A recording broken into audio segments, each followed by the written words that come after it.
దేశ ఆర్థిక రాజధాని ముంబై నీట మునిగింది. ఎడతెరిపి లేకుండా కురుస్తున్న వర్షాలు మహానగరాన్ని ముంచెత్తాయి.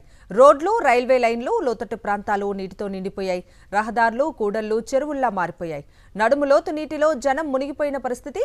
భారీ వరదలకు రైలు పట్టాలను ముంచెత్తడంతో పలు మార్గాల్లో లోకల్ రైళ్లు రద్దయ్యాయి. భారీ వర్షాల కారణంగా విద్యా సంస్థలతో పాటు అత్యవసర సేవలు మినహా ఇతర ప్రభుత్వ కార్యాలయాలకు మహారాష్ట్ర ప్రభుత్వం సెలవు ప్రకటించింది.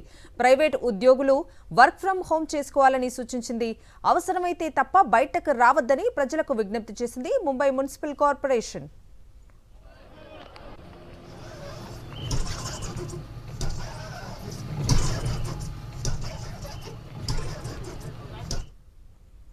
వర్షాల ఎఫెక్ట్తో ముంబైలో రవాణా వ్యవస్థ స్తంభించింది. ప్రధాన కూడళ్లలో ట్రాఫిక్ జామ్లతో కిలోమీటర్ల మేర వాహనాలు నిలిచిపోయాయి. City lifeline, local trains రద్దయ్యాయి. ప్రతికూల వాతావరణం కారణంగా ముంబైలోని ఛత్రపతి శివాజీ మహారాజ్ అంతర్జాతీయ విమానాశ్రయంలో విమానాల రాకపోకలకు తీవ్ర అంతరాయం ఏర్పడింది. 250కి పైగా విమాన సర్వీసులపై ప్రభావం పడినట్లు అధికారులు పేర్కొన్నారు. ఫ్లైట్ సర్వీసులు సగటున 45 నిమిషాల పాటు ఆలస్యంగా నడుస్తున్నట్లు వెల్లడించారు. ఈ మేరకు ముంబై ఎయిర్పోర్ట్ యాజమాన్యం ప్రయాణికులకు అడ్వైజరీ జారీ చేసింది. బయలుదేరే ముందే వెబ్సైట్లో ఫ్లైట్ స్టేటస్ చెక్ చేసుకోవాలని ఎయిర్లైన్ సంస్థలు సూచించాయి.